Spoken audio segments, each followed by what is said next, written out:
Hey, da wären wir heute zusammen. Grüezi wohl miteinander. Wir hoffen doch, ihr seid alle wunderbar und super motiviert und gut gelaunt in diesem Montag gestartet. Hoi Schmidi, alles gut bei dir? Oh, so, ausnahmsweise bei euch sogar heute mal wieder daheim. Streamen von hier aus. Normalerweise bin ich ja in Megawil im Büro. Heute nicht, weil ich muss morgen gehen. Yes. Montag halt. Yes, es ist Montag halt. Das ist absolut so. Ich habe schon wieder meine erste Krise. Ich habe nicht mal schweres Mittag gegessen, aber ich habe schon wieder meine erste Müdigkeitskrise. Das ist das Alter, Steffi. Ja, gell. Ich werde einfach langsam senil, hätte ich fast gesagt. Alt. Alt und müde. Mittagsschläfchen hatte ich keins. Vielleicht liegt es an dem. Ich denke es. Ich glaube, ab dieser Woche brauche ich einfach auch ein Mittagsschläfchen. Ab heute. Solange Performance nicht darunter leidet, ist das kein Problem. Ja, aber das ist halt so ein bisschen das. Also ich weiss nicht, ob meine Performance gleich stabil ist, wenn ich kein Mittagsschläfchen hatte. Wir werden es herausfinden im Verlauf von diesem Podcast. Das ist so. Hey, Leute, wir hoffen, euch geht es wunderbar. Ich hoffe, ihr habt ein schönes Wochenende gehabt. Und vielleicht habt ihr ja das Wetter genossen. Oder aber es war euch zu heiß gewesen und ihr seid lieber drinnen gehockt und habt ein bisschen gezockt. Oder ihr seid am Festival gewesen. Es hat ja, glaube ich, das Wochenende haben 2 Festivals stattgefunden oder so. Der Nico ist auch mal müde. Nein, warum? Jetzt hast du mich angesteckt. Nein, überhaupt nicht. Also, ich bin in deinen Turnschuhen. Ja, es ist wild, es ist extrem heiß draussen. Ja, es ist mega warm. Es ist eine riesige Gefahr, sich zu verbrennen, auch wenn man 100-mal Sonnencreme aufschmiert. Ach stimmt, du hast dich fast verbrannt, gell? Ja, letzte Woche war es schlimmer, jetzt ist es gegangen, aber jetzt habe ich wirklich daran gedacht, genug zu machen, aber ich habe von vielen Leuten gehört, die sich mega verbrannt haben. Ah, shit. Und da, bei dem Dude, wo ich bei der Party war, am Samstag, der ist wirklich, der hat ausgesehen wie Mr. Krabs. Oh no, unlucky, oh je. Yeah. Ja, also darum, Leute, streicht euch ein mit ganz fest viel dicker Sonnencreme. Das ist ein essentieller Moment. Mittagsschläfchen ist over. Siehst du, der Martin hat es eben richtig gemacht. Er hat das Mittagsschläfchen gehalten. Ich hätte auch sollten. Aber ja, bis um 3 gehen Mittagsschläfchen machen, ist eben schon ein Mühe lang. Ich denke einfach immer daran, dass mein Grossbär ein Mittagsschläfchen gebraucht hat und er weigere ich mich immer, das zu machen, weil ich bin noch nicht. Und du dich nicht alt fühlst. Genau. Ja, gut. Wenn du dich natürlich nicht alt fühlen, dann mach auch kein wohltuendes Mittagsschläfchen. Genau. Vielleicht musst du halt einfach überlegen, dass sogar kleine Kinder Mittagsschläfchen machen und dann fühlst du dich dann plötzlich wieder super jung. Aber ich wollte ja auch kein kleines Kind haben. Hä? Was ist das für ein Argument? Steffi. Dass du dich nicht alt fühlst, kannst du denken, kannst dich wieder jung fühlen. Weil Kinder brauchen auch Mittagsschläfchen. Du musst dich nicht alt fühlen. Und ja, gerne ist ansteckend, das ist so. Darum habe ich auch gerade gerne vorher. Definitiv. Schlimm. Aber ja. Super. Hey Leute, gut, ich gehe mal davon aus, alle diejenigen, die jetzt aber da sind, an einem Montagnachmittag, die wissen schon Bescheid, dass wir hier Gaming-News machen. Beziehungsweise, dass wir einen Podcast haben, nicht wahr? Einen Tag auch gerne. Siehst du, Bud Spencer ist auch gerne. Ich bin ja also nicht die Einzige, beziehungsweise sind wir nicht die Einzigen, das ist doch wunderbar. Manchmal ist das so ein bisschen wetterabhängig, gell? Hey, mega. Sehr gut sein. Sehr gut sein. So. Powernap ist Gold wert. Siehst du? Powernap ist Gold wert. Ja, merci Martin. Merci. Ich bin wirklich froh, dass wir immer auch so Leute haben, die uns das Leben ein bisschen näher bringen. Ja. Also so Leute wie der Martin, die wissen, wie man das Leben lebt. Es ist nicht nur so, dass ich mega müde bin. Wir haben gestern sogar noch das Bein gestochen in den Fuß, den ich schon verletzt habe. Also, frech. Bei mir geht es ab. Das Leben ist vorbei. Nico, tut mir leid, dass ich dir das muss so sagen, aber dein Leben ist vorbei. Das Mein war's. Leben, Es neigt sich am Ende zu. das sagt die, weißt du, die ist einfach, ich weiß nicht wie alt. Aber. Entschuldigung! So alt bin ich nicht. Ich sehe auch nicht so alt aus, wie ich bin. Also von dem her. Du bist das Orakel. Genau. Am Bienenli, sein Ewig Leben jung. ist jetzt so für. Oh ja, Ja. das Leben ist mega vorbei. Hey, apropos Bienenli. Kleiner Fun Fact. Habt ihr gewusst, dass man sagt ja immer, ja, save the bees und so, save the bees. Und die meisten Leute, die haben immer sofort die Honigbienen vor Augen. Aber es gibt ja auch noch Wildbienen. Aber habt ihr gewusst, dass die Wildbienen überhaupt nicht aussehen wie Bienen? Geht mal googlen, wie Wildbienen aussehen. Die sind nämlich mega klein und schwarz. Und die sehen eher aus wie so eine komische Fliege, also eine Fliegenart. Und die haben auch so einen kleinen Stachel, auch wenn sie euch stechen, die merken es gar nicht, die kommen gar nicht durch die Haut durch. Aber geht mal Wildbienen googlen und schaut mal, wie die aussehen können. Es gibt, es gibt 550 verschiedene Arten Wildbienen. Und, Es gibt, ja. Ja, und alle können anders aussehen. Aber und ganz viele sind wirklich so ganz klein, ganz dünn und schwarz. Und das sind vor allem die man anscheinend muss, schützen vor dem Aussterben. Die Wildbienen, nicht unbedingt Honigbienen. Mhm. Okay. Habe ich letztens gelernt. Auf TikTok. Hey, no joke, TikTok ist auch für so Sachen gut. Natürlich. Mhm. Natürlich. Nein, Naturfacts mit der Steffi, genau. Genau. Naturfacts mit der Steffi. Naturfakt noch mehr mit der Steffi. So sieht es aus. Eigentlich könnte man da Dings einbauen. Mit drin, irgendwie so zwischen Buff und Crit gibt es so einen Naturfakt mit der Steffi. Oder mal bringe ich irgendeinen komischen Naturfakt.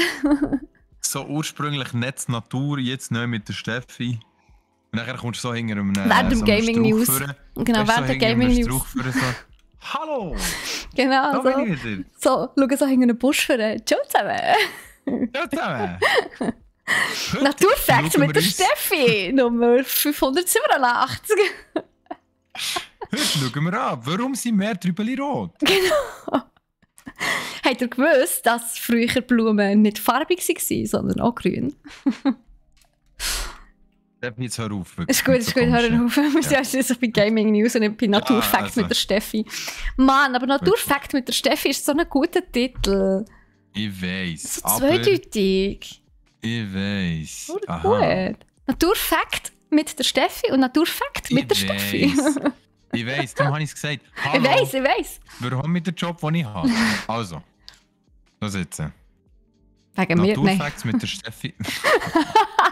Naturfakt mit der Steffi ist mega gut und wir können das gerne noch ausarbeiten. Und ja. Aber jetzt würde ich doch ganz gerne vom grünen Daumen, den man hat, im Garten arbeiten, zum blauen Daumen, den man hat, wenn man auf dem Joystick drückt. Ich würde sagen, wenn man vom Bienchen gestochen wird, ist es gut.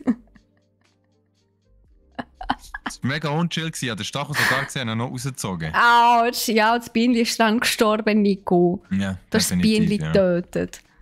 Ja. Nein, aber das stimmt natürlich. Wir wollen natürlich zum Dadeldaumen übergehen, nicht zum grünen Daumen. Und darum, wir haben ein paar Sachen vorbereitet. Es ist verdammt schnell gegangen heute. Wir haben verdammt schnell alle unsere Themen gehabt. Ja, wir werden einfach effizienter, gell? Also ich meine, das ist halt auch, das ist Arbeit, das muss man sehen.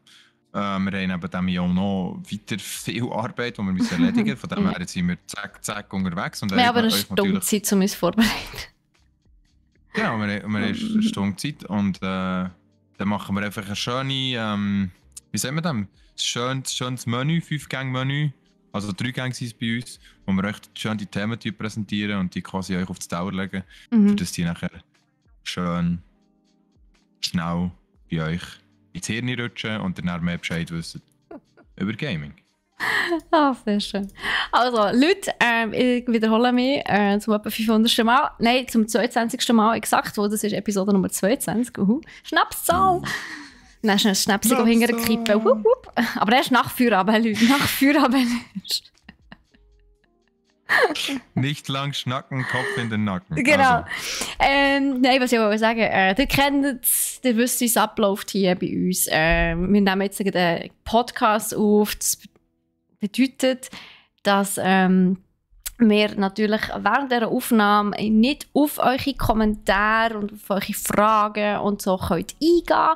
Aber ihr seid natürlich super herzlich eingeladen, so oder so, euch Senf dazu zu geben in den Kommentaren. Schauen. Akku 10%. Ich habe noch 10% Akku. Ich hoffe, das reicht bis zum Schluss. Sonst höre ich die dann nicht mehr, Nico. Das tun wir improvisieren, ist schon gut. Aber was mir noch eingefallen ist, wir müssen noch unser Audacity starten. Ja, genau. Wäre noch von Let's do Vorteil. that.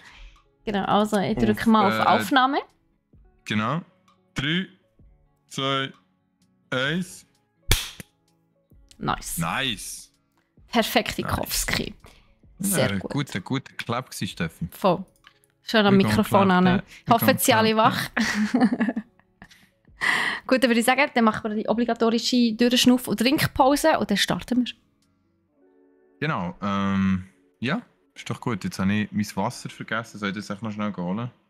Willst du es schnell holen? Dann dauert unsere Durchschnuff- und Trinkpause schnell ein bisschen länger.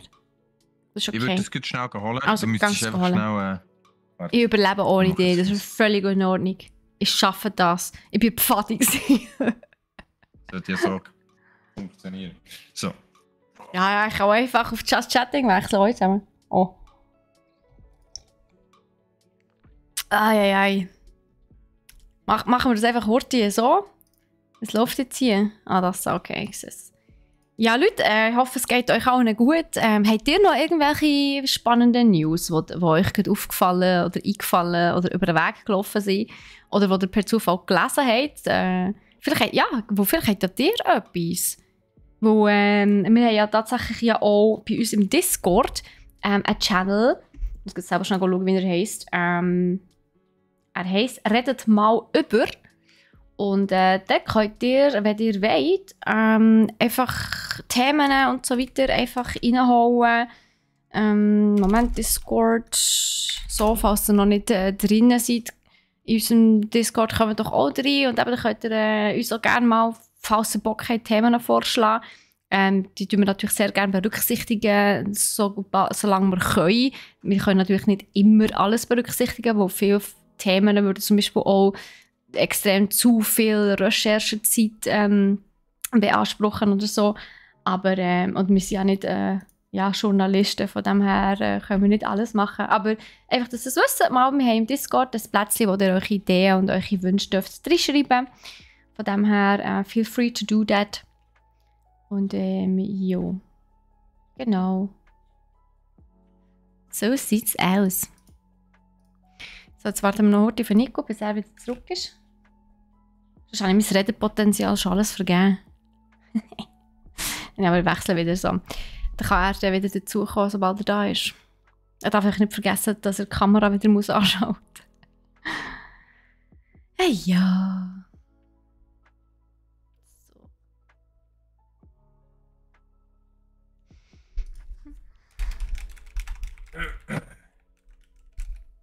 So. Ich höre ihn. Hoi, da ist er. Also. Wasser ist kalt. Nice. Wir können anfangen.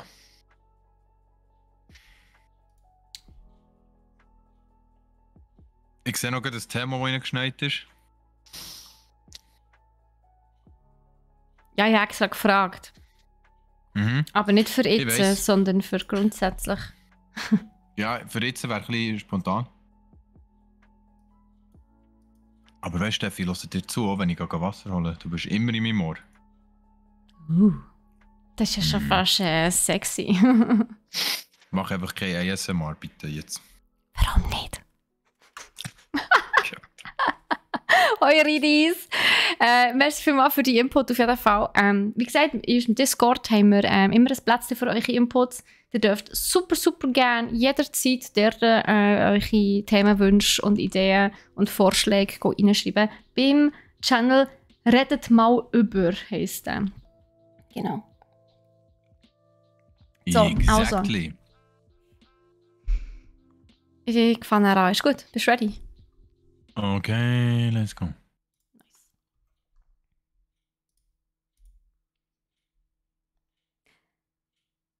Etwa 5 Minuten, nachdem wir den Podcast beendet haben letzte Woche, habe ich eine Neuigkeit gelesen zu Stranger Things aber Staffel 5. Und ich habe gedacht so, no! Aber eine Stunde spät. Aber egal, halb so tragisch, weil das heisst, wir können es jetzt bringen. Gell, Nico? Das stimmt. Und Nico hat vergessen, seinen Ventilator auszuschalten. Also wenn es am Anfang tönt, tut es mir leid, es ist nicht Stranger Things Intro, sondern mein Ventilator. Ich habe mir schon überlegt, ob ich wieder so anfange mit dem Singen, aber einfach, nein, der Zug ist abgefahren. Aber es läuft immer noch hinten nach, es ist so schlimm. Aber ja, Stranger Things Staffel 5, wir werden es kurz anschneiden, zwangsläufig. Sorry Leute, aber ich bin so gehypt über das Thema, ich muss darüber reden. Natürlich, Steffi. Ja. Wir haben aber noch andere Themen, natürlich. Ein bisschen mehr Gaming-lastiges Zeug. Und zwar ist endlich von God of War Ragnarok das Release-Datum bestätigt worden, beziehungsweise announced worden. Da reden wir kurz drüber. Dann gibt es ein neues Gaming-Festival in Luzern. Das wird sicher eines von unseren Buff-Themen sein. Dann gehen wir aber auch schon über zu Crit. Dort haben wir ein Thema, das ist... Also ja, ihr kennt es ja, es ist immer so ein bisschen, es tut weh, warum? Und da ist einerseits Forspoken dabei, dann haben wir Mario und Rabbids Sparks of Hope, wir haben ein weniger schönes Thema bezüglich Hideo Kojima und dann haben wir natürlich noch ein Fail of the Week. Der bezieht sich auf Skull and Bones. Und last but not least gehen wir kurz auf Loot über. Auch da gibt es zwar eigentlich diese Woche nicht so viel, aber wir haben auch dort etwas gefunden, also von dem her, bleibt gespannt. Natürlich. Ja. Aber Staffel 5 von Stranger Things. Ja, Steffi, let's go. Hit uns mit dem Stranger. Ja, es ist ja okay. Also, wir können ja definitiv jede Folge etwas mit Stranger Things. Es geht mir überhaupt nicht. Es ist alles gut, super. Nein, es ist einfach, wo es wirklich... nein, es ist eine mega coole Serie, muss ich wirklich zugeben. Es ist eine meiner absoluten Lieblingsserien geworden. Nein, was ich einfach wirklich nur ganz kurz ansprechen wollte, weil wir es ja letztes Mal nicht mehr haben können, weil ich die News wirklich erst gesehen habe, wo wir mit unserem Podcast fertig waren. Es ist tatsächlich eine 5. Staffel announced worden. Ich meine, das an sich ist jetzt nicht wahnsinnig weit hergeholt oder nicht selbstverständlich gewesen. Also es ist eigentlich klar gewesen, dass eine 5. Staffel kommt mit dem Ende von Staffel 4. Ich will hier nicht spoilern, ich will nicht sagen, was es ist, aber es ist ziemlich klar, dass es muss weitergehen. Und jetzt ist tatsächlich bestätigt worden, dass eine neue Staffel wird kommen. Es wird aber gleichzeitig auch die letzte sein. Also nach der Staffel 5 ist endgültig vorbei. Und die wird erst 2024 kommen. Also so 2 Jahre mindestens müssen wir uns gedulden. Also eher Ende 2024 sogar wird die 5. Staffel erscheinen. Es wird aber noch eine Spin-off-Serie geben, anscheinend, wo jetzt habe ich vergessen, wie sie heissen, die Brüder Duffin oder irgend so etwas. Duffer Brothers, genau, die Duffer Brothers.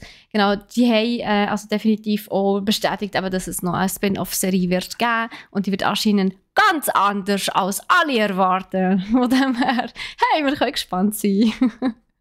Nein, aber ja, also ich bin mega jetzt schon gehypt, aber 2 Jahre warten schießt mich natürlich schon ein bisschen an, muss ich so zugeben. Aber und vor allem, man muss auch immer bedenken, wenn natürlich die Schauspieler, die ja so jung sind eigentlich, also die werden ja älter, also ich meine, wenn wir jetzt in 2 Jahren die erste Fortsetzung bekommen, ja, dann sind sie dementsprechend auch wieder ein paar Jahre älter. Also wird in der Staffel, also in der Serie selber auch Zeit vergangen sein oder wird es nahtlos anknüpfen? Das ist auch das, was ich mir so Gedanken stelle. Wo, ich meine, Das bei ist Harry natürlich eine gute Potter ist es ja Frage, ja. ähnlich gewesen. Bei Harry Potter haben es ja die Schauspieler am Anfang auch ja, so alt gewesen, wie sie halt effektiv in den Büchern waren. Also so 10, 11, 12, ich glaube maximal. Und Ende 7., also zweiter Teil vom 7. Film, also beziehungsweise 8 Filme, sind sie auch irgendwie Mitte 20 gewesen, glaube ich, oder irgendwie so etwas. Aber ja, mal schauen. Also ich bin auf jeden Fall gespannt, wo ich habe sehr viele offene Fragen, wo ich antworten will drauf. Sehr viel. Sehr gut. Verstehe ich sehr gut, ja. Verstehe ich sehr gut. Aber hey, Staffel 5 angekündigt, sie wissen, wie man Marketing macht. Mhm. Nachdem Hey, apropos, der Hype, ja. sorry, hast du dir mal das Poster angeschaut von Staffel 4? Wenn du weißt, was passiert, ich will nicht sagen, was passiert, aber wenn du weißt, was passiert in der 4. Staffel, schau dir Ja. mal das Poster an und dann wird dir auffallen, dass die Max die einzige ist, die direkt in die Kamera schaut. Das finde ich verdammt creepy. Es ist so gut gemacht. Mhm.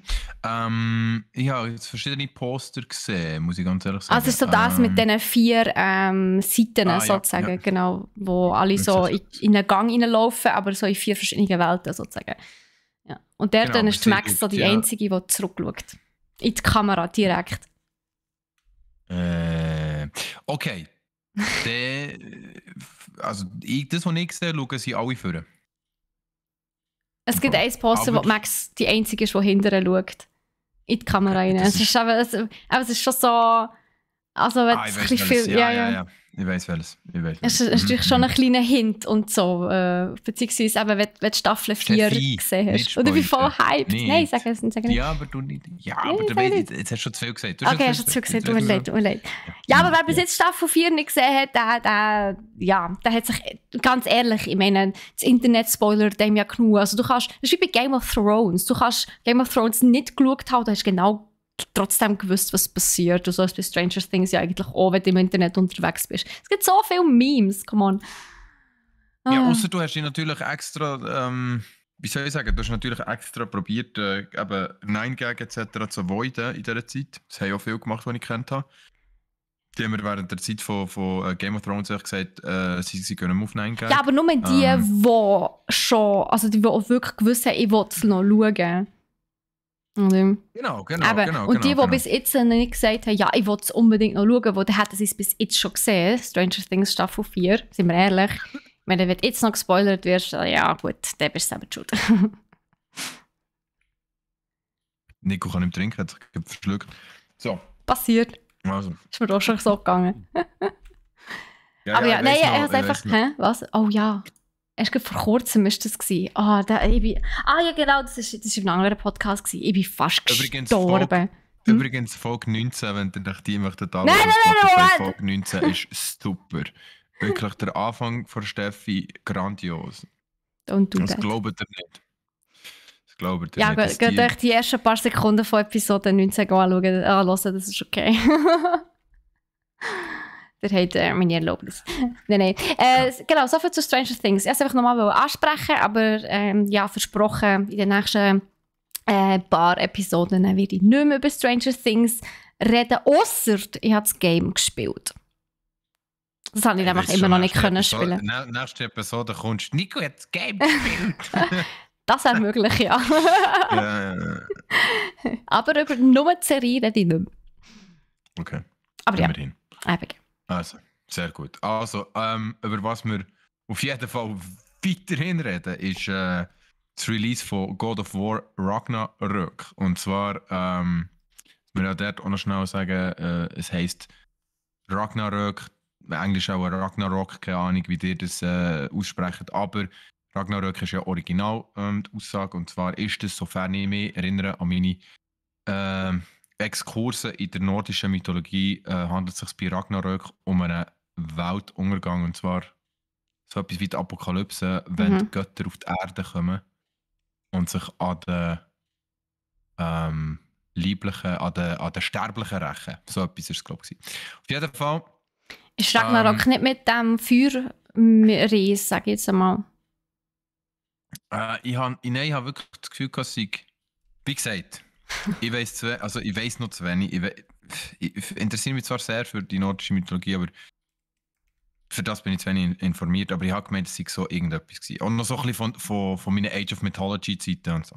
Auf jeden Fall, God of War, wir sind alle grosse Fans. Steffi, God of War, hast du jemals God of War Nein. gespielt? Nein, das Problem ist, es ist ja ein PS-Only, also ein PS-Exclusive-Game gewesen, sehr lang.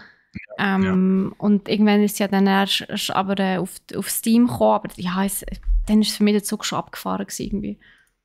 Okay, also God of War, ich habe es gespielt und zwar bis zu einem Punkt, wo die Valkyrie kommt, also so der Endboss, einer von den Endboss. Und dort habe ich quasi nachher wie keine Lust mehr drauf gehabt, weil der Endboss ist mir ganz einfach zu mühsam gewesen. Oder nicht Wirklich? mögen Boss grinden. Ich einfach, ganz ehrlich, ich einfach nicht mögen Boss grinden. Und das ist auch Aha. so ein Spiel gewesen, wo ich habe angefangen zu spielen und dann wieder hergelegt und dann nach einer Zeit wieder weitergefahren und eine Zeit wieder, nach einer Zeit wieder hergelegt. Und ich habe wie gemerkt, das Spiel selber ist eines der most beautiful franchises ever. Also eines der schönsten Spiele, die ich je gespielt habe. Mit so viel Liebe gemacht, mit so viel Liebe zum Detail auch gemacht, mit so viel Wissen über die nordische Mythologie auch gemacht. Im Endeffekt ein mega schönes Spiel und ich habe es auch sehr genossen, das zu spielen und ich kann mir sehr gut vorstellen, weil ich kenne Leute, die sind so grosse Fans, die haben sich Sachen von God of War tätowiert. Wow, sogar. Krass. Ja, ja. Ich weiss nur, God of War ist so eines von diesen Spielen von, ich sage jetzt mal, den Nicht-Gamer, wo sie trotzdem haben. Also, normalerweise, es gibt ja immer, also, du findest ja zum Beispiel in jeder WG findest ja du eine Playstation mit FIFA drauf. Auch wenn sie an sich sonst nicht gamen, sage ich jetzt einmal. Aber nebst FIFA habe ich so oft mitbekommen, dass ganz viel auch God of War haben. Also aber nicht nur FIFA, sondern auch God of War. Es ist wirklich so beides. God of War ist einfach so ein Casual-Game, sage ich jetzt einmal. Weil es so essentiell ist im Fall. Also, es ist ein essentielles Game. Du spielst God of War eigentlich, wie soll ich sagen, wenn du ein PS-Spieler bist und du es irgendwie bei einem Kollegen gespielt hast oder irgendwo gesehen hast, du willst das Game auch zocken, weil ich habe wirklich sehr lange God of War nicht gezockt, weil ich einfach immer gedacht habe, hey, für das muss ich den ersten Teil, der zweite Teil, der dritte Teil, der vierte Teil, es gibt ja, glaube ich, weiß nicht wie viele Teile schon. Echt? Das hat ja schon ganz Hey, früh ich meine, God of angefangen. War ist so der erste Teil von dieser Erzählung, von dieser Story. Ernsthaft? Nein, shit, ja logisch. Ich habe letztens irgendwie eine News gesehen, wo einer irgendwie so geschrieben hat, so, ich habe sie alle getestet und diese sind die besten oder irgendwie so etwas. Also, schau, es gibt 9 Games im Ganzen. Das erste God of War ist 2005 rausgekommen auf der PS2. Ah ja Das ist gut, das aber erste kein Game Wunder ist es so ein beliebtes Franchise. Ja gut. Ah ja, aber weißt du, ja logisch, ich bin halt überhaupt kein PS-Kind. Null. Ja, darum weiss ich es natürlich nicht. Schlecht. Und God of War 2 ist nachher auch rausgekommen auf der PlayStation 2. Nachher ist God of War Chains of Olympus rausgekommen. Auf der PSP. Nachher ist God of War 3 rausgekommen auf der PS3. Das habe ich, glaube ich, sogar mal gezockt. Dann ist God of War Ghost of Sparta rausgekommen auf der PSP. Sparta! Für Sparta! Nachher ist God of War Ascension rausgekommen. Das ist. Wo ist das rausgekommen? Keine Ahnung. PlayStation 3 und 4, God of War Ascension. Nachher God of War A Call from the Wilds. Das war ein Text-Adventure für den Facebook Messenger. Was? Hä? Okay, what the hell? Spannend. Und nachher das erste God of War, das ich eben gespielt habe für die PS4 und jetzt God of War Ragnarok ist quasi das 9., wenn ich ohne das Facebook-Zeug ist das 8. Game. Facebook, oder weird. Weird. Vor allem Messenger-Game, nicht mal ein Browser-Game, sondern ein Messenger-Game. Hä? Wie muss man sich das vorstellen? Weird. Ich weiß wirklich nicht. Egal. Ich weiß wirklich nicht. Auf jeden Fall, eben 8 Games in a row und die Saga geht weiter und wir haben ein Release-Datum bekommen für das God of War Ragnarök. Und zwar heisst es der 9. November in diesem Jahr. Also der 9. November 2022, der 9. November dieses Jahr wird das Release-Datum sein von God of War für PS4 und PS5. Ich freue mich mega. Ich werde mir es kaufen, weil es ist für mich wirklich ein Essential, wo ich dann sicher auch wieder spielen. Das ist für mich genauso wie Elden Ring, genauso wie The Witcher. Ähm, Das sind für mich Games, da kaufe ich ein Kunstwerk. Da kaufe ich Oh. etwas, wo die Leute sich so dahinter geklemmt haben und sich Sachen so extrem ausgedacht haben und durchgedacht haben und Geschichten geschrieben haben. Und das ist wie ein gutes Buch für mich. Das ist, Gerade ähm, so. ja, definitiv, definitiv. Und das ist das, was ich immer wieder sage bei Games. Für mich sind sie eine Kunstform. Auf jeden Also Fall. das, ja, okay, ja, ich gebe dir recht. Für mich sind Games auch eine Kunst oder also eine Art von Kunst. Also sie können es sein. Nicht alle sind es, logisch, aber so wie auch nicht jedes Bild automatisch ein Kunstwerk darstellt. So ist halt bei den Games Je nach halt deinem auch. Geschmack, oder? Das ist ja schön. Also Und es das ist je kommt auf nach den Geschmack Geschmack. drauf an, das ist Genau, definitiv so, ja, genau. das stimmt. Wo du zum Beispiel jetzt vielleicht ein Hollow Knight, ein riesen Kunstwerk findest, Oder findet der The andere vielleicht Longing oder oder The Longing Ori oder ja, ja, ich weiß genau, was du sagst. Voll. Nein, ich gebe dir absolut oder recht. ja. Und was mich aber noch also was mich noch interessiert, aber du hast ja gerade davor gespielt, zwar nicht fertig, aber du hast Mhm. gespielt. Wie viele Mhm. Stunden hast du investiert? Oh, ich habe es recht lang gespielt, aber gleich, ich glaube im Vergleich zu anderen Leuten auch nicht so viel. Und ich frage mich darum, ist es Ähm, mehr ein Spiel, das du kannst vergleichen mit einem Witcher, wo so an die 140, 50, 60 Stunden kannst reinstecken, oder ist es eher ein Spiel, das du nach kannst 30 auf jeden bis Fall. 40 Stunden fertig hast? Du kannst auf jeden Fall kannst du die dort vorausgaben. Weil God of War das Neueste ist schon so, dass du wirklich mega viele Möglichkeiten hast, noch auf verschiedene Ebenen zu gehen. Dort gehen Nebenquests oder Nebenbosse fighten. Du hast extrem viele kleine versteckte Sachen. Es gibt auch ein paar Easter Eggs, die man kann suchen kann. Es ist ein Spiel, wo man sehr viele Stunden kann investieren kann. Ich denke, Also ähnlich wie Assassin's Creed in diesem Fall. ja, ich Weil denke, du kannst ja auch bei 80 bis Assassin's 100 Creed Stunden sollten drin liegen. und ja, bei Assassin's Creed und bei Witcher kannst du klar auch nur die Main Story machen und die Nebenquests links und rechts einfach liegen. Also Mhm. ich weiß nicht, wie es euch geht. Ich kann das nicht. Wenn ich eine Quest sehe, dann muss ich die Quest machen, sonst fühle ich also sonst fühlt sich das so unvollständig an irgendwie, so als hätte ich etwas verpasst. Also wirklich so das, ich habe dann wirklich so das FOMO, also das Fear of Missing Out.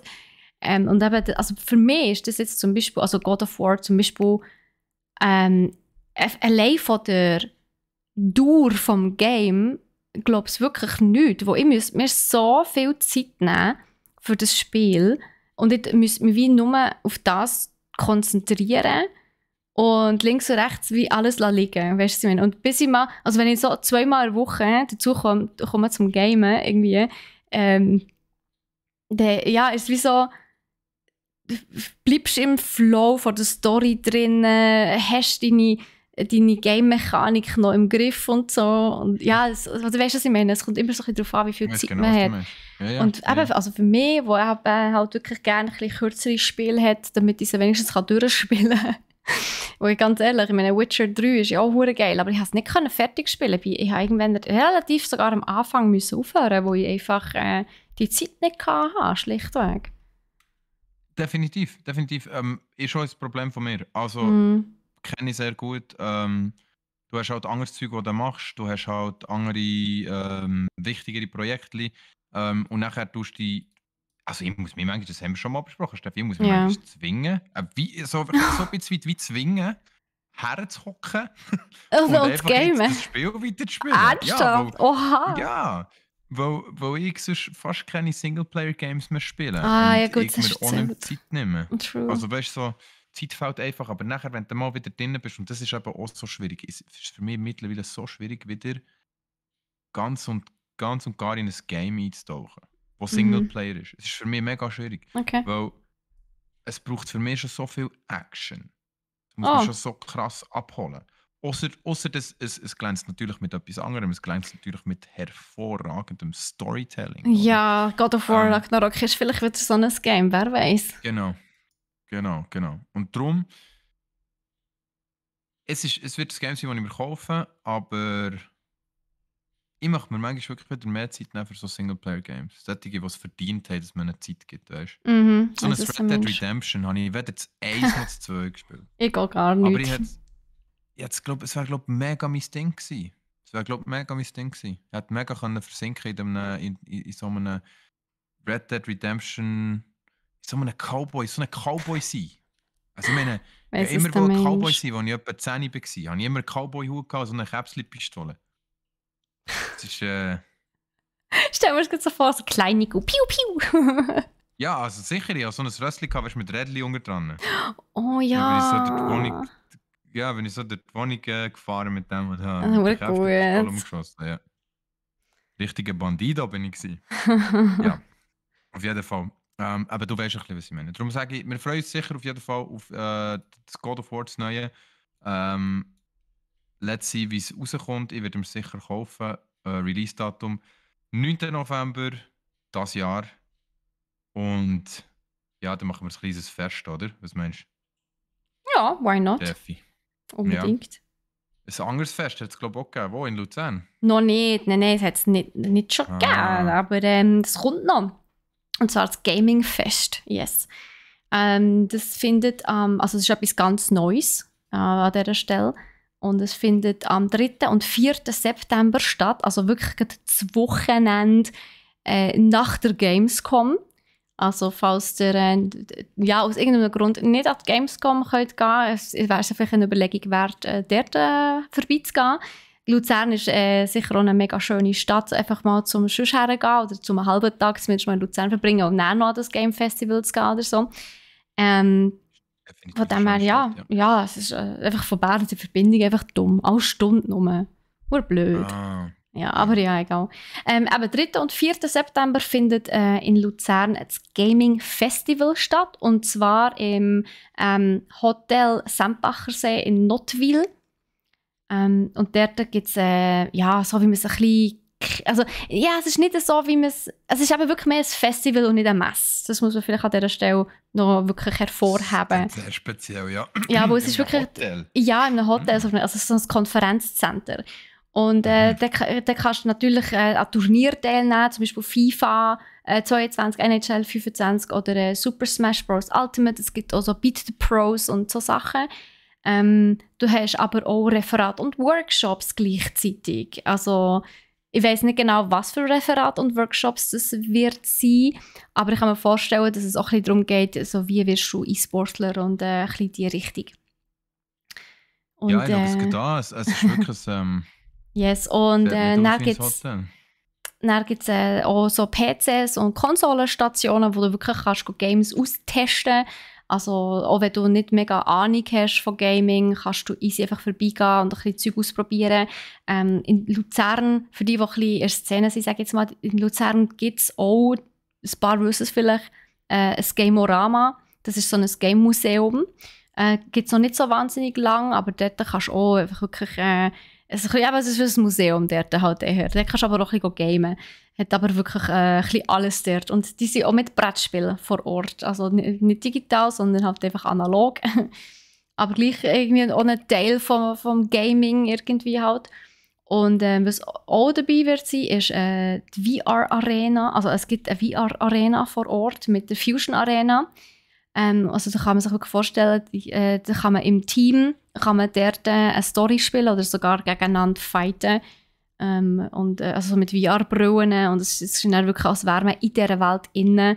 Und das ist wirklich crazy. Also jeder, der noch nie so eine VR-Erfahrung gemacht hat, in so einer zum Beispiel Fusion Arena, kann ich echt empfehlen. Es ist wirklich ein mega, mega cooles Fakt. Wo du fühlst dich wirklich in einer ganz anderen Welt und wo die Fläche ist riesig. Also du daheim musst du immer Schiss haben, dass du irgendwie den Fernseher oben runterholst oder so. Ja, aber das hast du halt dort nicht. Oder? Und jetzt zum Beispiel, Zeug passiert. Ja, genau. Und bei Fusion Arena zum Beispiel, wenn du den Shooter spielst, hast du wirklich Waffen in der Hand. Also nicht echte Waffen natürlich, aber so Waffenattrappen hast du in der Hand. Also du fühlst auch das Feedback von diesen Waffen und du hast wirklich etwas in der Hand und nicht nur so komische Controller in der Hand. Weißt du, was ich meine? Das ist wirklich natürlich cool. Also das kann ich wirklich jedem empfehlen, das mal auszuprobieren. Ich meine, so an einem Wochenende mal schiffen oder so, gibt es nichts Besseres, wirklich. Und es ist nicht mal teuer, tatsächlich. Der Eintritt kostet 10 Stutz. Ich finde das voll human.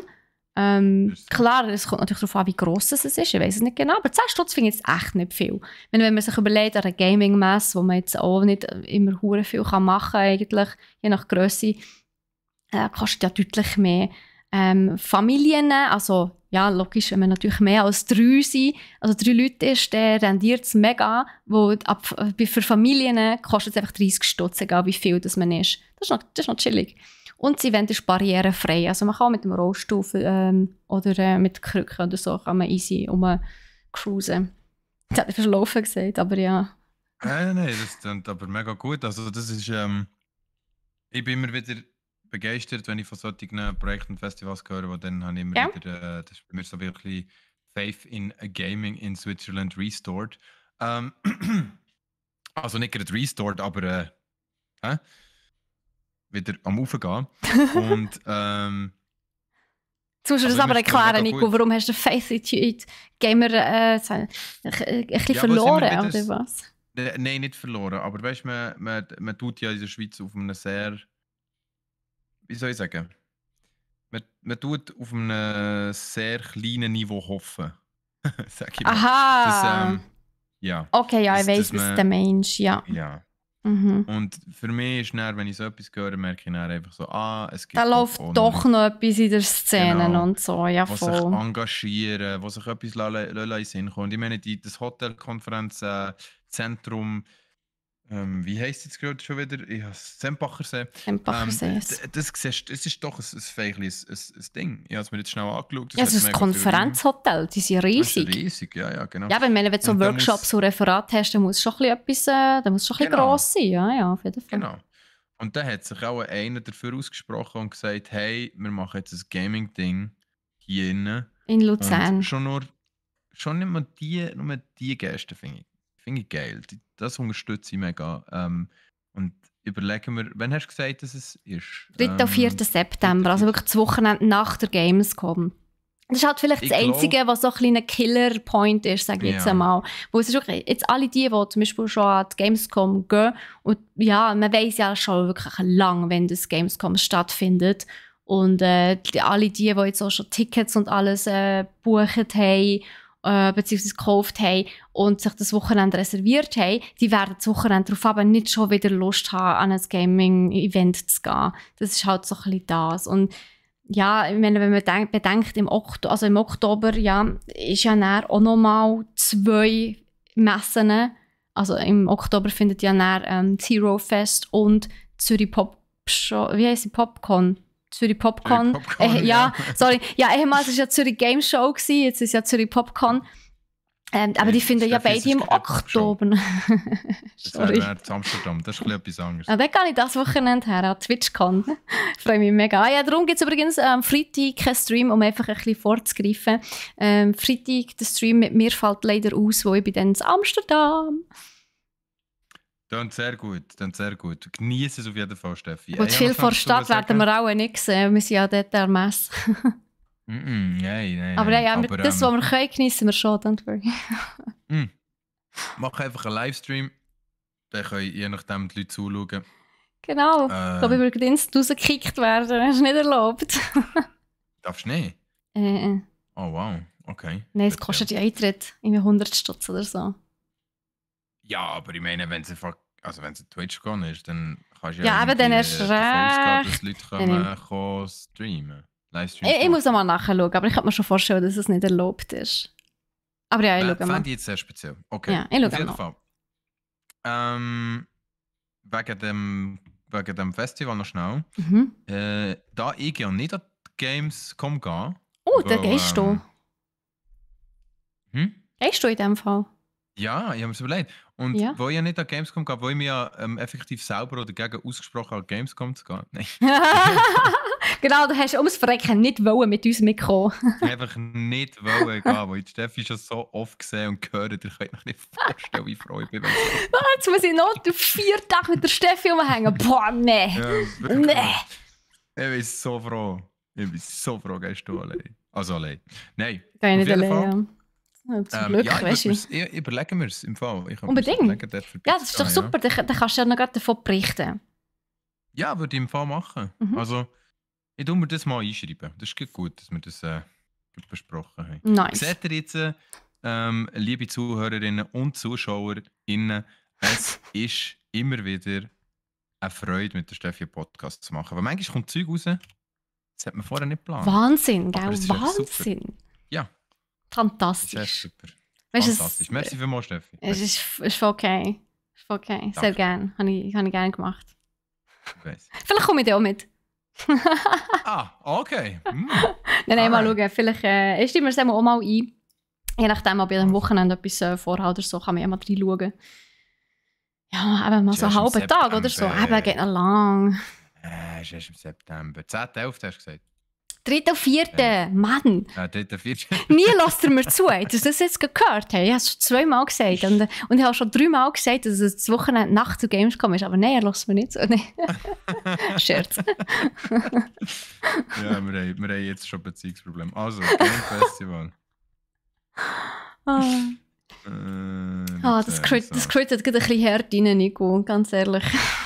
Schon. Ja, so wie das nächste Thema. Das crittet doch hart rein. Das war eine Überleitung. Seid ihr fein, oder? ja, mega. Die Queen of Überleitungen ist back. Nein, was noch nicht back ist oder noch nicht so schnell wird back sein, ist Forspoken. Gell, Nico? Yes, yes. Und zwar ist es so, Forspoken, ich weiß nicht, ob ihr es noch auf dem Schirm hattet. Das ist Hey, das jetzt schon Game, fast wieder vergessen, aber... sorry, red weiter. das ist das Game, wo man eine nette Dame spielt in einem Zaubermantel, wo Was? Hat sie einen rumfliegt und Zaubermantel? rumkumpelt und es sieht aus wie so ein Zaubermantel. So eine Mantel. Okay, ist gut. Und halt mit Element quasi so ein bisschen Avatar-mäßig eigentlich. Also sie kann Ja, mit hat etwas. Wasser, Feuer, Blitzen, Luft, alles Mögliche kann sie Spells um sich schießen und es ist ein Action-RPG, wo ich habe heute wieder Gameplay gesehen, wo mega cool aussieht, vor allem mit den Sachen, die man kann kombinieren so. Hey, und vor allem schon allein, Ultra weißt cool. die Story, sage ich jetzt einmal, dass du ja eigentlich in die Welt hineingerissen wirst. Du bist ein ganz normaler Mensch, lebst dein Leben Ja. und dann wirst du einfach Ja. in die Gaming-Welt, sage ich jetzt mal, die Fantasy-Welt hineingerissen. Und das ist doch irgendwie neu mit so ein bisschen der Dream von jedem Gamer, nicht? Selber in so eine Ja, genau. Fantasy-Welt hineingerissen zu werden. Und dann so, oh, wie toll. Und ja, von dem her. Es tönt mega, mega gut. Mhm. Jetzt ist einfach das Problem. Wir haben ja über das schon mal geredet. Wir haben ja unsere sehr geehrte Dame vom Entwicklerstudio Publisher Square Enix. Oh, Und wir ja. haben ja schon sehr böse mit ihnen abgerechnet. Ja, die letzten Unter anderem wegen Mal, Genau. ja. Unter anderem wegen Babylon's Fail, Babylon's Fall. Wir haben sicher schon 3-mal über das geredet, glaube ich. Ja, aber Genau. mindestens 2-mal. Also Babylons Fall ist ja wirklich auch schon Fail der Woche gewesen, glaube ich, mehr als einmal. Ja, genau. Ja. Aber einfach, weil es ist schon, also es ist einfach auch so eine gute Sündenbock. Sind wir ehrlich, es ist so eine gute Punching Absolut. Bag. Das bringt sich, eben, das hat sich perfekt halt hergestellt als Fail. Aber Square Enix macht natürlich eben mit zum Beispiel Forspoken jetzt gerade wieder bringt sie ein Game auf den Markt, wo für mich auch mega ultra interessant aussieht und sich einfach cool schon anfühlt, wenn ich einem Gameplay zuschaue. Und ich habe wirklich Lust, das so zu spielen. Mhm. Jetzt ist es einfach so, dass sie gesagt haben, dass es dieses Jahr nicht mehr wird rauskommen. Und zwar sind sie noch in Abklärungen mit den Geldgebern, mit denen, die es finanzieren. Und mit den Key Partners, also sie nennen die Key Partners, aber das sind meistens die finanzieren. Ja, die Investoren halt, ja. Genau. Und sie sind in Abklärung mit denen und es gibt Probleme und Sachen, die noch nicht stimmen für die Key Partners. Und darum hat sich Square Enix entschieden, das Ganze erst im 2023 rauszubringen. Finde ich nicht schlimm. Wir sagen wir so, wir sind uns ja auch mittlerweile gewandt, beziehungsweise ich glaube, es hat in letzter Zeit so ein kleiner Shift stattgefunden von «Nein, warum verschieben sie es? Also schade, das können sie doch nicht machen, pipapo zu. Ja, tu es lieber verschieben, dafür ist es dann richtig und bugfrei.» Genau. Und man spielt, und es spielt sich flüssig und, Genau. und man hat Und auch es nicht braucht das nicht Gefühl, zuerst hey, mal hier noch 3 Patches, bis es überhaupt spielbar ist. Man hat Ungefähr nicht das Gefühl, so. hey, hier ist mega gepfuscht worden oder so. Ja. Ich freue mich mega drauf. Auf jeden Fall, ich bin fasziniert vom Trailer auch heute wieder. Ich denke, es hat sehr, sehr coole Elemente drin. Mir ist das egal, wenn es jetzt 2023 geschoben wird. Vielleicht habe ich ja dann sogar mehr Zeit zum Gamen. Wer weiß. Glaubst du ernsthaft, es wird besser? Ich glaube es nicht. Ich bezweifle es auch sehr stark. Oh. Nein, aber Aber wie siehst du, also jetzt muss ich gleich noch schnell deine Meinung einholen. Ist das ein Game, wo du jetzt wohl, ich weiss ja, du bist ja doch eher ein Mensch. Vor Spoken, als ich den ersten Trailer gesehen habe zu dem Game, habe ich gewusst, ich will das spielen. Wie geil ist das bitte? Es sieht so gut aus. Ich glaube aber eben, es ist ein PS-exklusives Game. Darum heisst das, auch wenn es nächstes Jahr rauskommt, wird es für mich noch ein Mühe länger dauern, bis ich es mal endlich wieder spielen kann. Ausser, ich hole mir eine Playstation extra nur für ein Game, was ich nehme, oder für 2, wenn man God of War noch anschaut. Aber hell no. Also nochmal Konsolen kaufen, einfach, dass ich sie habe, damit ich 1 oder maximal 2 Games drauf spielen kann. Das mache ich echt nicht. Also darum würde ich leider nicht so lange... ich sage dir, es kommt auf PC. Entschuldigung. Excuse. Es kommt auch auf dem PC. Sorry, ich habe gemeint, es ist wirklich PS5 exklusiv, aber nein, es kommt auf dem PC. Entschuldigung. Okay, ja, in dem Fall würde ich es auf jeden Fall mir kaufen und spielen, ja, aber ich freue mich seit dem ersten Trailer auf das. Ich finde einfach, es sieht so nice aus, von der Story her hat es mich instant gepackt. Und ja, ich bin auch nicht böse, dass sie es verschieben, weil eben, mittlerweile bin ich wirklich so am Punkt angekommen, ich nenne es immer noch sehr gerne Cyberpunk-Phänomen. Ja, tu es lieber verschieben, wenn ihr noch nicht ganz zu 100% sicher seid oder noch nicht zu 100% könnt dahinter stehen. Was ich einfach hoffe, wirklich inständig, ist, dass Square Enix aus dem Fail von Babylon's Fall gelernt hat und sie jetzt ein bisschen besseres Marketing machen. Weil sie haben ja zu Babylon's Fall absolut kein Marketing gemacht. Sie haben es nie announced, keine Sau hat gewusst, dass es rauskommt. Und darum haben es die Leute nicht gewusst und dementsprechend auch nicht können spielen. Und dann ist die paar wenigen, die es gespielt haben kein gutes Haar an diesem Spiel gelassen. Und ja, kein Wunder, dann kannst du halt keine neuen Spieler mehr anlocken. Und dass du sogar Teufeln wie 0 Spieler gleichzeitig auf dem Server erreichst, also ja, das ist natürlich peinlich hoch 1000, also da zählen wir nicht. Ja. Und ich hoffe wirklich, dass Square Enix da gelernt hat daraus und jetzt ein bisschen mehr Marketing macht für das Game. Auf jeden Fall, also ich finde es, wie gesagt, es hat mega Potenzial. Dass es jetzt ein Game wird sein, das mit dem Trailer alle Leute täuscht und mit dem Gameplay alle Leute täuscht und nachher gleich scheiße ist, glaube ich einfach jetzt mal nicht. Was ich schon mal gut finde, es ist kein Shooter, weißt du? Das stimmt. Und die letzten so solchen Spiele waren ja vielfach Shooter gewesen. Ja, irgendwie. Ich weiss. Und ich meine, Square Enix ist schon mutig, habe ich das Gefühl. Square Enix bringt immer so Games raus, wo ich so ein bisschen das Gefühl habe, weiss ich nicht, weißt, geht man auch so ein bisschen mit einem gewissen Mindset her, wird es gut ankommen im Markt oder nicht? Sicher, Life is Strange ist das beste Beispiel. Voilà, genau. Und darum finde ich es cool. Square Enix macht eigentlich cooles Zeug. Also, absolut. Einfach auch ein bisschen wenn sie es richtig machen. Ja, genau. Gut, ich meine, ja, jedem kann mal Fehler unterlaufen, aber wirklich absolut kein Marketing machen ist schon fahrlässig. Das hat nicht viel mit einem Fehler zu tun, das ist fahrlässig. Das ist wirklich einfach dumm. Ja, also ich verstehe das nicht, wie man für ein Game heutzutage keine Werbung mehr machen kann. Ich weiss nicht. Also ich meine, man kann nicht davon ausgehen, dass heutzutage etwas ein Selbstläufer ist. Geht einfach nicht. Das stimmt. Ja. Das stimmt. Auf jeden Fall, Steffi, auf jeden Fall freuen wir uns, glaube ich, beide auf das Game. Und ich kann mir auch vorstellen, dass das etwas wird sein, wo man hier auf dem Brack-Kanal schauen kann von dir. Könnte ich mir gut vorstellen. Vielleicht nicht unbedingt von mir, vielleicht auch von jemand anderem, aber ich denke, wir werden es hier sicher sehen auf dem Brack-Channel, ja. Auf jeden Fall. Brack.ch wird das garantiert streamen. Der eine oder der andere, das werden wir dann noch sehen.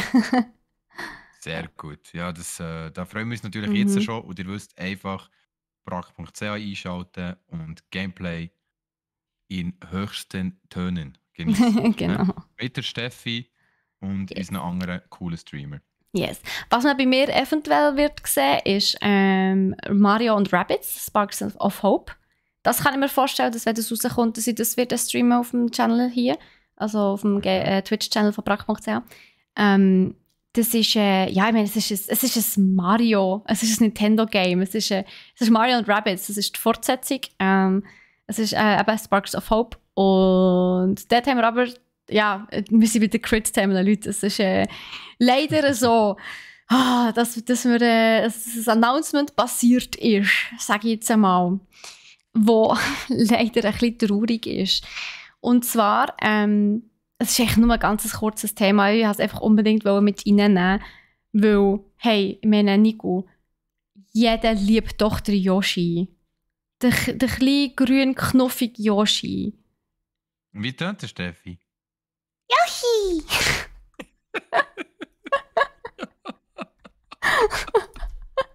Was? Habe ich es gut gemacht? Habe ich den Test bestanden? Ja. Also Steffi kann übrigens nicht nur das gut, sie kann auch sehr gut Anime-Charaktere. So. Wirklich? Also. Das Pikachu und so, Mensch, oh Gott. Genau, natürlich. Genau, ich meine Pikachu. Egal. Nein, was ich auch sagen. Aber jeder liebt doch eigentlich den Yoshi. Aber Yoshi wird bei Sparks of Hope nicht dabei sein. Oh, es ist verdammt traurig. Sie haben es nicht wirklich so richtig begründen, warum sie dann nicht mit reingenommen haben. Die einzige Aussage, die sie getroffen haben, ist so, ja, wir haben wirklich genau geschaut, welche, also sie nennen sie dort die Heroes, die verschiedenen die verschiedenen Charaktere, eben so der Mario, Peach, Luigi und so, wie das sind Heroes. Und sie haben wirklich gesagt, so, ja, wir haben uns genau Gedanken gemacht, welche Heroes das Sinn machen bei Sparks of Hope und welche vielleicht weniger. Und sie haben nicht wollen, dass nur weil im ersten Teil jetzt halt ein paar von den Heroes gesetzt waren, dass es wie so Pflicht ist, dass sie, dass sie die gleichen Heroes im zweiten Teil auch wieder müssen nehmen. Und sie haben sich halt einfach wirklich für einen Nachfolger, für Sparks of Hope, jetzt einfach wirklich nochmal von neu auf überlegt, welche Heroes machen Sinn, dass wir sie in das Game, in die Story mit einbinden. Und sie sind einfach leider zum Schluss gekommen, dass der Yoshi nicht reinpasst. Ja, ist ein bisschen sad. Aber ja, was willst du? Ich frage mich bei diesem Franchise, woher kommen die Rabbids? Ist das mal ein eigenständiges Game? Ja, das ist, glaube ich, wirklich eine Kollaboration. Die Rabbids, das ist, glaube ich, sogar mal ein Film gewesen, nicht? Ich weiss es aber nicht, wo die Kollaboration geht. Jetzt ja doch schon ewig, nicht? Ja, gibt schon länger, ja. Gibt schon ein paar von diesen Games. Das stimmt. Und ich habe mich nie zu fest dafür interessiert, aber ich habe erst gemerkt, dass das ein rundenbasiertes Spiel ist. Kann das sein? So ein strategisches? Das kann gut sein, ja. Und er hat es mich einfach interessiert. Und dann hast du weiter drin geschaut, aha. Und dann? Was hast du herausgefunden, Nico? Eigentlich nicht viel. Also einfach... Ja, ich habe einfach herausgefunden, dass es eigentlich etwas ist, wo ich mal ausprobieren könnte, aber wie zu fest. Also es ist wie zu wenig cool für mich, weißt du? Zu wenig cool, sorry. Ja. Ich tue dir Berichte. Okay. Und übrigens, Rabbids haben ursprünglich Raving Rabbids geheißen und das ist ein Multimedia-Franchise, das Ubisoft entwickelt hat. Aber, ja. Aber als Multimedia-Franchise, also hat es auch einen Film gegeben, Ja, wahrscheinlich. Ja. Mich habe echt mega gewundert, weil ich das ultra lang nicht habe auf dem Schirm gehabt, wer das eigentlich ist und was die eigentlich machen. Ja, ich weiß genau, was der Mensch ist. Es geht mir aber ähnlich. Ich habe Rabbids einfach hier und da mal wieder gesehen. Bei Rayman waren sie ja zum Beispiel auch mal einmal drinnen gewesen. Aber sonst muss ich auch sagen, habe ich wirklich nicht wirklich gewusst, wo die herkommen. Man hat es einfach immer mal wieder gesehen, man hat gewusst, dass es so gibt, aber so der Ursprung. Aber das ist auch meistens so. Du weißt, dass etwas existiert, aber du machst dir nicht wirklich Gedanken um den Ursprung. Eben, genau, machst du es selten mal, du akzeptierst es einfach. Ja, das stimmt. Ja. Ich glaube, die kommen ursprünglich wirklich aus Rayman. Nein. Sicher? Egal. Egal. Etwas, wo man auch ein bisschen öfters hinterfragen sollte. Und ja, das ist wieder eine Überleitung. ist, wenn man irgendeine News vor allem von anderen Usern in den sozialen Medien liest. Und manchmal leider auch von sehr offiziellen Fernsehsendern. Und dort sollte man auch hinterfragen, ob das, was sie da verzapfen, effektiv stimmt. Also Leute, bevor ihr einfach so etwas, wo vielleicht ein bisschen komisch tönt, im ersten Moment, einfach per se mal glaubt, dort noch mal ein bisschen recherchieren. Vor allem dann, wenn es mit einem Attentat zu tun hat. Und einer Person, die im Gaming-Bereich arbeitet. Und wir reden jetzt also ich meine wirklich arbeitet. Wo es gibt einen Mensch, der als einer von den von den besten Game-Entwicklern überhaupt gehandelt wird in der Gaming-Industrie, der Kojima Hideo. Oder Hideo Kojima, je nachdem. Und ich meine, er ist wirklich ein Genie. Er hat unter anderem auch Death Stranding gemacht. Und genau. der ist jetzt mit einem verwechselt worden, der ein Attentat ausgeübt hat.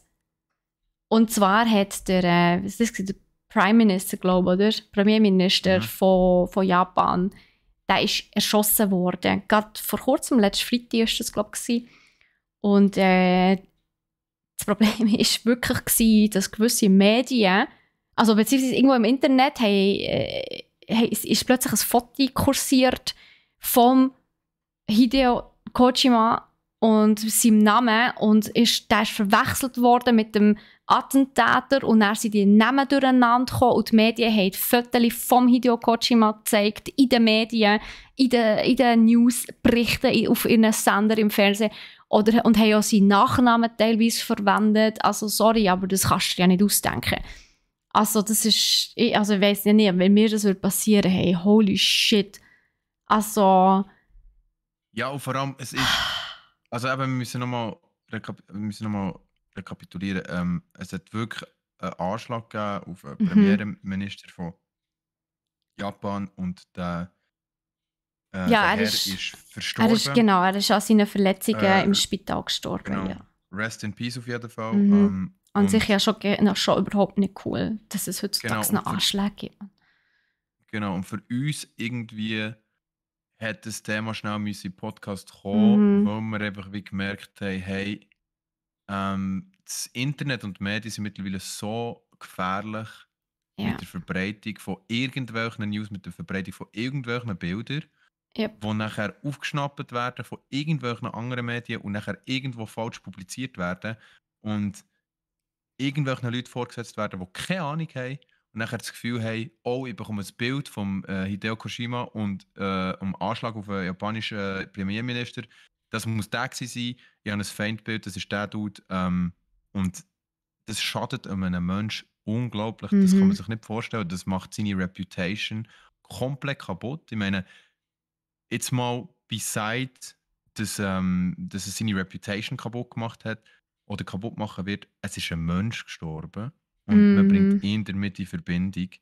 Er ist ja nicht einfach nur gestorben, sondern er ist umgebracht worden. Das ist ja noch so das. Es ist echt nur schockierend, oder? Ja. Und für uns war wie klar gewesen, wir müssen das schnell ansprechen, weil es ist einfach auch wieder eine unglaublich, wie soll man sagen, kaltschnäuzige und einfach, ich frage mich manchmal über die Menschen, Steffi, im Internet, schlechtes Gewissen, das habe ich nicht. Nein, das Problem ist halt effektiv, Also halt wirklich, also so zwei Punkte, die ich wirklich möchte unterstreichen bei dieser Thematik.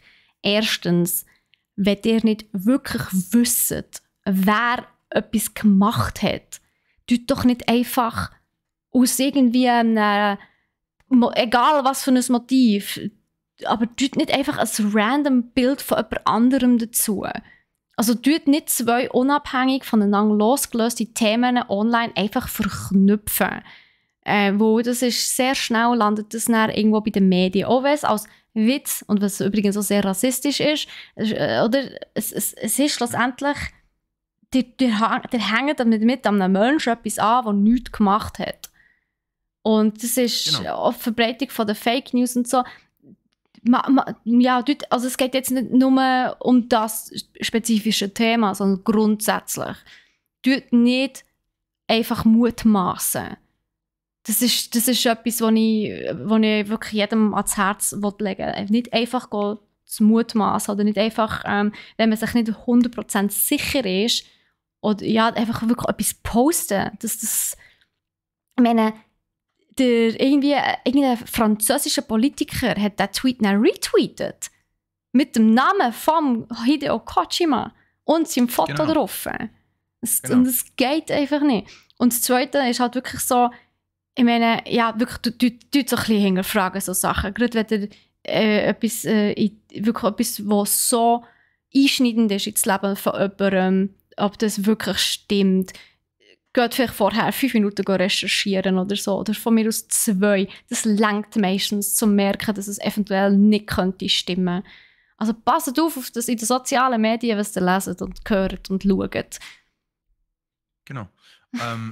Sehr schön gesagt, Steffi, merci vielmals. Und aber du hast es vorher noch ein bisschen angekratzt, man darf es vielleicht auch noch schnell ein bisschen betonen, es ist auf jeden Fall, also ich finde, es ist auf jeden Fall auch Rassismus. Weil, ja klar, weil nicht alle Japaner sehen gleich aus, sorry. Nicht alle Asiaten sehen einfach gleich so, aus. Ja. Man kann nicht einfach ein random Bild nehmen von der sieht aus wie der, weil vielleicht die gleichen Haare hat oder so. Das regt mich so auf, sorry, aber hey, grow up, bitte. Ja. Also, ich kann jetzt das Thema abschließen, aber wir haben es echt schnell ansprechen. Ja, Rest in Peace auf jeden Fall Shinzo Abe. Das war der Premierminister von Japan. Genau. Yes. Wir haben es ansprechen. Ist uns wichtig gewesen. Auch wenn es ein politisches Thema ist. Normalerweise halten wir uns ja von Politik fern. Aber einfach, es ist uns persönlich auch am Herzen gelegen, wo es natürlich um den Entwickler Hideo Kojima geht und eben auch ein bisschen um die Awareness um die News in den sozialen Medien. Passt auf, Leute, was ihr glaubt. Genau. Kommen wir zu einem auf jeden Fall besser und besseren Thema. Wir kommen einfach zum Fail of the Week. Es ist natürlich nicht ein Thema, das uns jetzt mega aufstellt, aber es ist sicher nicht irgendwie etwas so einschneidendes wie das letzte. Fail of the Week ist diese Woche, wer kann es erraten? Ich sage nur ho, ho, ho, oder wie sagt man? Weihnachten steht vor der Tür. Genau. Ja, du sagst ho, ho, ho. Das macht für mich der Santa Claus. Ho, ho, ho. Ja, voll, ich hab's voll vergessen. Das meine ich gar nicht. Ich meine...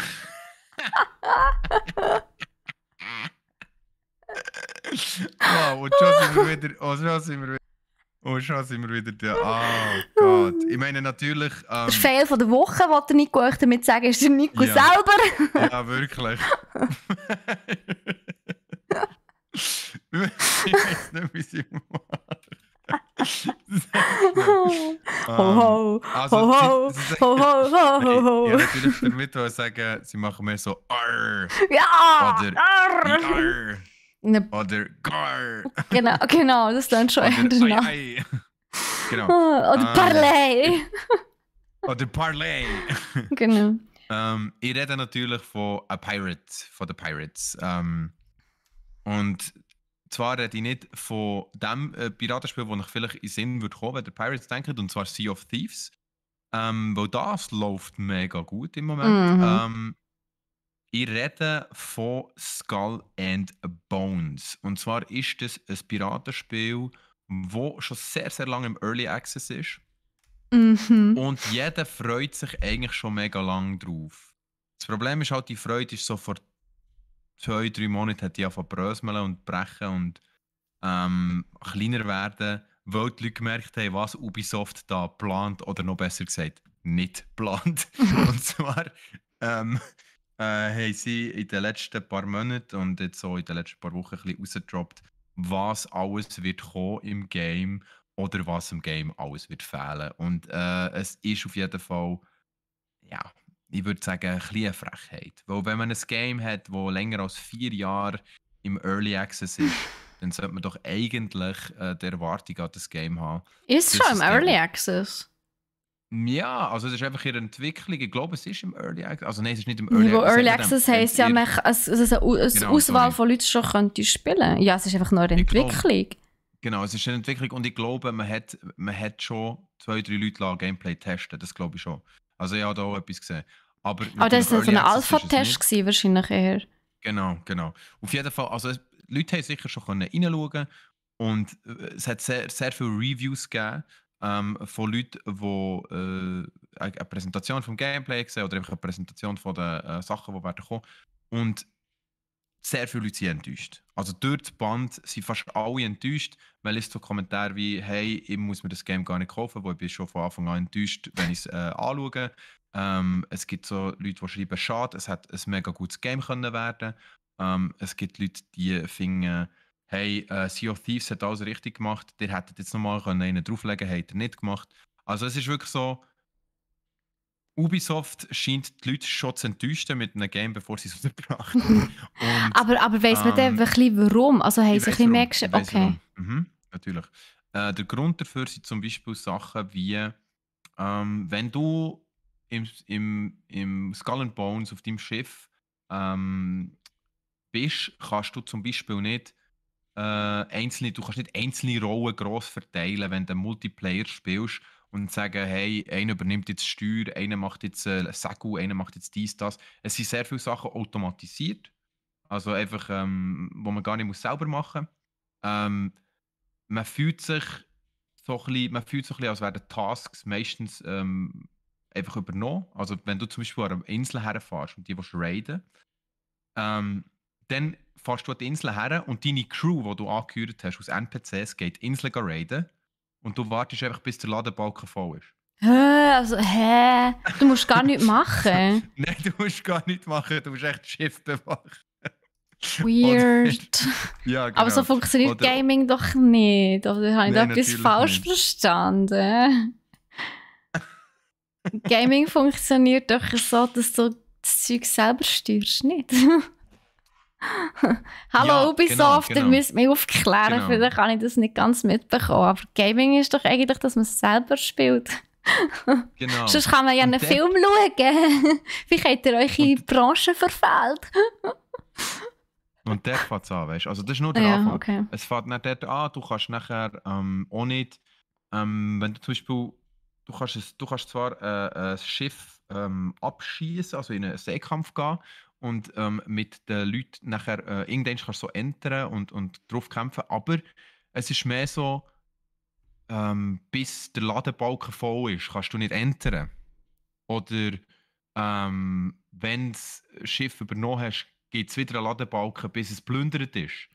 Ähm, es hat einfach mega viele so Prozesse, die sie automatisch gemacht haben, wo du echt musst warten. Nachher ist es mega grindy, also es wird ultra auf dem Grind aufbauen. Zuerst ist es ein Scheissschiff, nachher musst du das Schiff ausstatten mit besseren Sachen, nachher wird es besser, dann wird es besser, dann wird es besser. Alles grinden, bis du nachher ein mega grosses Schiff hast und bei den Grossen kannst du mitsegeln, oder? Okay. Und es wirkt schon viel zu grindy. Es gibt Aha. wieder ein ultra grosses Angebot von Skins und Customs und Character Customization, wo natürlich zahlst. Wenn Ubisoft. Es gibt, so viel ich weiß, weder die Möglichkeit auf eine. Also es gibt, glaube ich, 2, 3 kleine Inseln, die man kann besuchen kann und dort drauf kann einen Schatz vergraben oder ausgraben. Aber sonst besuchst du die Insel eigentlich nicht, sondern du haltest vor dran, schickst eben deine Crew hingern und die schauen dann, was es auf der Insel gibt, bis der Ladebalken voll ist. Also weißt, ich meine, so grundsätzlich einmal, ich habe absolut nichts gegen automatisch gelöste, zum Beispiel Schlachten, wenn es sinnvoll platziert ist. Also bei Total War, hast du ja das auch. Und bei Total War Warhammer 2 und 3, 1 glaube ich auch schon gehabt, wo du, wenn du also dort machst du halt so viel, also du machst ja fast nichts anderes als Schlachten, sag ich jetzt mal. Oder, also du hast die Möglichkeit zu wählen zwischen, ich möchte selber kämpfen und ich möchte es automatisch lösen. Und wenn du weißt, das ist eher ein easy win, dann ersparst du dir enorm viel Zeit, wenn du es einfach schnell automatisch löst. Wo das ganze Kampf wird nämlich einfach übersprungen. Du schaust gar nicht zu. Oder eben du tust selber kämpfen, aber dann dauert es halt schnell mal so 20, 30 Minuten. Oder ja, wenn es richtig schnell geht, vielleicht eine Viertelstunde oder 10 Minuten. Aber es ist halt gut platziert und du hast die Wahl. Oder? Und wenn du aber die Wahl nicht mal hast, ist es richtig dumm. Es ist, und vor allem, es ist einfach so wie, hey, wir haben uns im Fall die Mühe nicht mögen machen, das jetzt auch noch reinzutun. Ja, oder es ist jetzt aufwendig uns da jetzt auch noch etwas zu überlegen und uns Gedanken machen, wie das könnte aussehen. Oder lame. Okay, da bin ich echt enttäuscht. Das ist wirklich verschenktes Potenzial. Wo genau so Sachen machen das Game doch erst richtig aus. Und ich meine, es ist ein Piratengame. Da willst du doch plündern. Da musst du doch Inseln ausrauben. What the Ja. Und eben, es gibt ultra viele YouTube-Videos und Kommentare, die sagen, hey, ich bin jetzt schon davon enttäuscht, das ist irgendwie nicht das, was ich mir vorgestellt habe. Weißt du, grafisch kann ich eigentlich nichts sagen. Die Trailer, die ich gesehen habe, die haben mega gut ausgesehen, grafisch. Mhm. Aber was heisst das heute noch, oder? Also, ja, aber nein, heutzutage ist eine gute Grafik, nicht das Gelbe vom Ei. Es ist ein Teil. Genau. Ich meine, God of War sieht doch fantastisch aus, aber das macht nicht das Gameplay aus, sondern beim God of War ist es die Story und die Game Mechanics, die das Game ausmachen. Aber du kannst das schönste Game auf diesem Planeten haben. Wenn die Story scheiße ist, wird es trotzdem nicht in den Himmel gelobt. Nein, es ist, also eben, ich habe jetzt auch noch ein paar Kommentare angeschaut. Also hier sagt zum Beispiel auch einer, du kannst mit dem Charakter, du kannst einen Charakter im Spiel erstellen, aber mit dem kannst du dann nicht an Land gehen und die Gegend frei erkunden. Wie bekloppt ist das denn? Das ist wirklich doof. Ich meine, wenn es wirklich cool wäre, wenn du wirklich von Insel zu Insel könntest schippern und dann wirklich die Insel anschauen. Und zwar so lange, wie du willst. Du kannst auf dieser Insel bleiben, ein bisschen rumlaufen, kannst dir vielleicht sogar eine Basis aufbauen oder so, weißt. Ein bisschen wie bei No Man's Sky. Weißt du, was ich meine? Du kannst auf jedem Planet, wo du Bock hast, kannst du landen. Du kannst nach 3 Minuten wieder gehen oder du baust dir dort eine Basis. Das wäre doch cool. Das wäre nice. Genau. Gehst du ein bisschen Ressourcen farmen, gehst du ein bisschen die Einwohnerdörfchen, die es schon hat, plündern und abfackeln, wie halt so ein richtiger Pirat, der parat ist, genau. Und dann, wenn du keinen Bock mehr hast auf die Insel, gehst du halt weiter. Sammelst deine Sachen zusammen, deine 7 und schipperst weiter. Das wäre nice gewesen. Aber so, ja, ist vielleicht schon... Hey, was machst du denn überhaupt in diesem Spiel? Schiffli bauen, Schiffli ausrüsten, mit Schiffli andere Schiffli versenken, Schiffli ausrauben, mit einem Schiffli über den See schippern. Das kannst du einfach bei Spiritfarer. Oh, das ist ein Indie-Game. Spiritfarer heisst es eben. Okay. Ja, und vor allem, die meisten Leute reden hier auch von Assassin's Creed Black Flag. Wo ja, zum Beispiel. Das sei das Game. Es hat wirklich hier auch Leute gehabt, die kommentiert haben, ja, sie sind gut motiviert, Assassin's Creed Black Flag wieder zu spielen. Nice, why not? Dann gibt es wieder einen Aufschwung. Wenn ein neues Game kommt, sieht scheiße aus, wir gehen zurück zum Alten. Fair enough. voll. Ja, gut, also Fehl der Woche haben wir das auch noch gehabt. Ja, schade, Marmelade. Definitiv. Ja, mal schauen, vielleicht lernen sie ja daraus, vielleicht verschieben sie es ja nochmal. Ich meine, ob jetzt 4 oder 5 Jahre auf das Game warten, auf das kommt es echt nicht drauf an. Aber ich glaube, bei bei Skull and Bones würden sie vielleicht sogar besser machen, wenn sie es nochmal ein Jahr in die Entwicklung würden schicken und wirklich das Feedback, das sie jetzt von der Community bekommen haben, wirklich nochmal würden einpflücken, hätte ich gesagt, wie sagt man, berücksichtigen und implementieren. Ja. Genau. Item. Genau. Ja, Loot. Ja. Ich habe Sachen gekauft, aber es hat nicht mit Gaming zu tun, sondern mit raus in die Aare baden. Und was zwar, auch nicht schlecht ist, übrigens. Und zwar, wir haben bei uns im Shop, und zwar in Aktion gerade, was sehr nice ist, so riesengroße, so aufblasbare, so ein Flamingo und ein Schildkröte. Und sie ist wirklich gigantisch gross. Ja. Und also wirklich so, eben so Viecher zum Aufblasen halt. Die zwei habe ich immer gekauft. Und, also ich konnte es noch nicht benutzen, leider. Kannst du dich erinnern, als ich bei Ende vor 20. Episode, oder ist es Ende oder Anfang, weiss ich es gar nicht mehr. Auf jeden Fall habe ich in der 20. Episode so gefunden, so, hey, eigentlich hätte ich schon gerne einen Donut, für das, dass wir die 20. Episode haben. Und du hast dir einen Donut besorgt? Einfach einen aufblasbaren? Nein, ich habe einen bekommen. Einen aufblasbaren Donut. Ich habe einen bekommen. Wie geil ist das? Das ist mir auf dem Pult gelegen, zur 20. Episode. Ah, wirklich? Ja, ist auf dem Zettel gestanden. Zur 20. Episode Podcasts habe ich einen aufblasbaren Donut bekommen. Wow, okay. Das sind Fans. Das ist Dedication. Das war vor allem jemand von intern von brack.ch. Also von dem her, merci vielmals, Küsse gehen raus und so. Küsschen aufs Nüsschen und so, gell? Nein, ich habe wirklich mega Freude gehabt. Ja. Ein Küsschen aufs Nüsschen oder ein Donut? Du musst schon ein bisschen spezifizieren, Nico. Sonst kann man es eventuell falsch verstehen. Ich weiss, ich habe immer die Review Zweckli an. Beides wollte ich einfach, alles klar. Ich glaube, das lässt sich schon einrichten. Okay. Niemand sagt von mir. Hey, habe ich das gesagt? Nein. Eben. Also. Hallo? Genau. Aber das ist mein Shopping-Thema. Das ist mein Loot. Hast du Loot?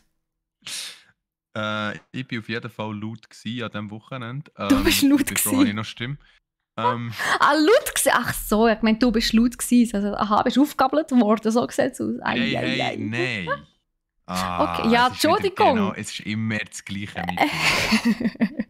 Ja, wenn jemand laut ist, das ist genau das, was ich mir darunter vorstelle. Egal, okay. Du hast nichts gekauft. Okay. Egal. Ich habe für einen Kollegen Geburtstagssachen eingekauft. Und für mich ein 24er gar schon El Toni Matte. Ah, nice. Ja, das ist fein. Das kenne ich, das habe ich auch gerne. Ab und zu gönne ich mir das auch. Ja, nice. Wie ihr seht, Leute, bei uns gibt es nicht nur Gaming und Games und Peripherie, sondern auch Getränke und aufblasbare Riesentierchen und Donuts. Also von dem her. Genau. Ja, checkt unseren Shop mal aus. Brack.ch liefert mehr als du denkst. Liefert wirklich mega viel. Ja, ich bin selber überrascht gewesen, als ich es das erste Mal gesehen habe. So, aha, die haben wirklich alles. Holy shit. Aber ich bin auf einem speziellen Sortiment. Noch schnell zu dieser Woche Streaming-Thema. Am Mittwoch gibt es wieder Jurassic World Evolution 2 mit dem Troy ab der 3. Am Donnerstag ab der 11 gibt es wieder Klemmbausteine mit dem Cyril. Am Freitag der Stream mit mir fällt aus, weil ich bei denen unterwegs an der TwitchCon. Ich kann dafür den Mandy von der TwitchCon berichten, das ist sicher auch cool. Und ja, dann würde wir uns natürlich sehr freuen, wenn ihr bei uns beim Discord vorbeischaut, diskutiert auf jeden Fall mit unseren Themen. Ihr dürft uns auch gerne Themen vorschlagen. Wir würden uns natürlich auch wahnsinnig darüber freuen, wenn ihr uns 5 Sterne würdet geben und den Podcast mit euren Kollegen teilt. So viel dazu. Yes. Merci vielmals für zuzuhören, yes. dass dabei sein. Und wir wünschen euch wie jeden Montag eine absolut entspannte, sonnige und abenteuerliche Woche. Wir sind Steffi und Nico und sagen Tschüss zusammen. Adios, amigos.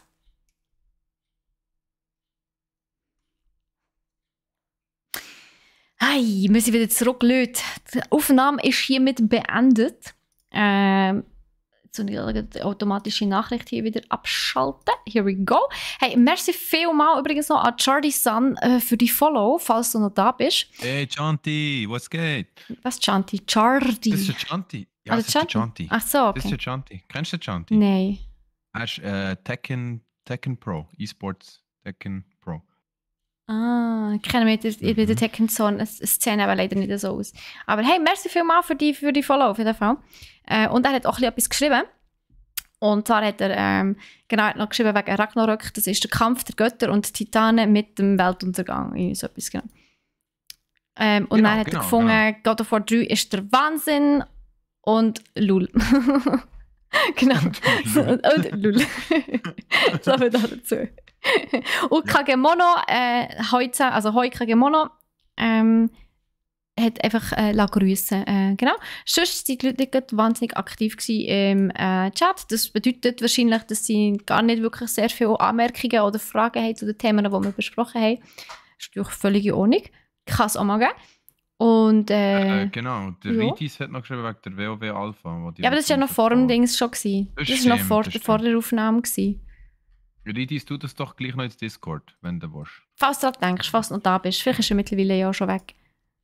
Ja.